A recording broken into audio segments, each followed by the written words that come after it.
Hey, Creek Kids, it's Miss Tiffany from the Missouri City campus, and I am so excited to be with you today for day one of organizing all things with Miss Tiffany. What does organizing even mean? Have you heard that word before? For me, it means putting like things together and making a plan to do a project or to plan for a trip, or sometimes I have work to do. And so when I'm organizing, I get to break down my project or break down my assignment into small pieces and make little plans to create and complete a big project. And so then I'm not so overwhelmed anymore and I am happy. But did you know that God also gave us instruction on organizing? Can you imagine our great creator of all things gives us instruction on how to plan and be prepared? So, one of my favorite things to understand God's word is our Bible. So, if you have yours, if you could grab it, I'd love for you to turn to 1 Corinthians chapter 14, verse 40, because this is absolutely one of my most favorite Bible verses, and I want to share it with you today. Okay? Are you ready? Because I am too. Okay, it says, but everything should be done in a fitting and orderly way. That means we're doing all things decently and in order. Not just some things, all things. That means our fun things. That means sometimes our challenging things. And that means even our creative projects that we do. Everything can have a plan to make it simple and fun. You know, one of my favorite things about God is that He not only gives us instruction, but He gives us great examples to follow so that we can watch how others have been faithful and obedient in God's instruction, and we can use that in our lives.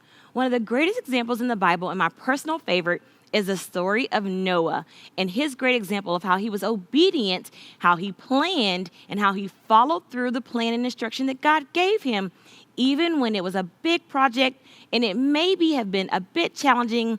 It may have had a lot of distractions, but in the end, God was faithful to show Noah that when you are obedient, you plan, and you follow instruction, even when it's challenging, God will bring it through to work all things according to His great plan. So in all things, He uses us. Let's take a look at Noah and how God used him to build the ark and God's great plan.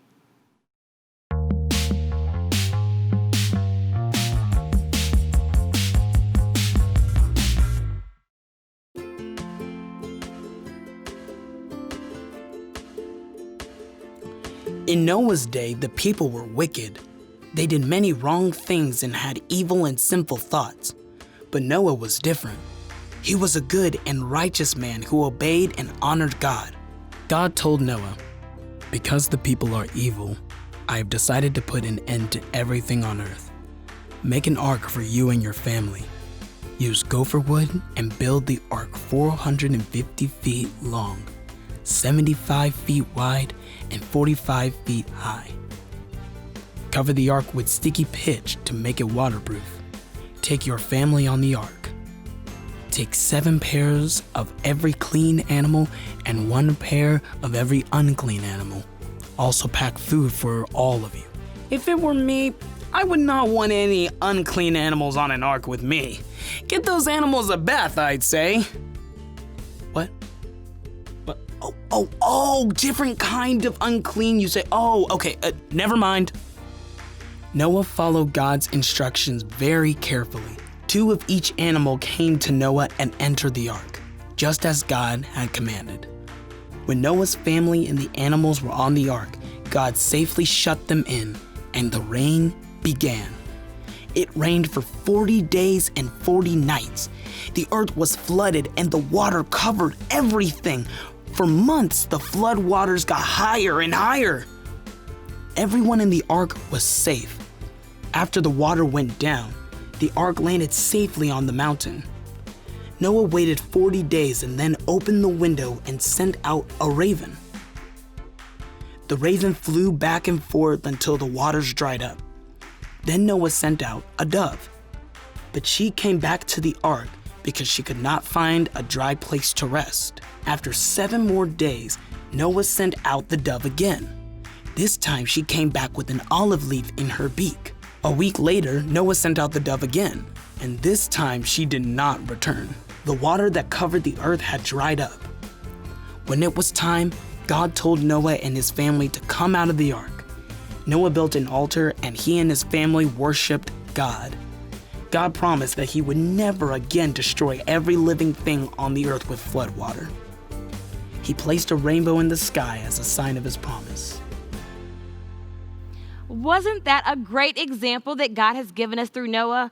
I can't imagine how hard that some days must have been for Noah. But he was obedient. He didn't let distractions discourage him. He leaned into God, trusted instruction, and followed through. And look how God used him in such a mighty way. Now, you may be thinking, that's Noah. Of course, God may not have called you to build an ark. He certainly didn't call Miss Tiff to build an ark. But he did call me to take care of my kids, to do my work every day, and to do those things in decent and in order. And so I have to be prepared. So here are a few things that I use to keep me planned and prepared for whatever God has for me to do for the day. I use my handy dandy planner. It helps me to keep all of my notes.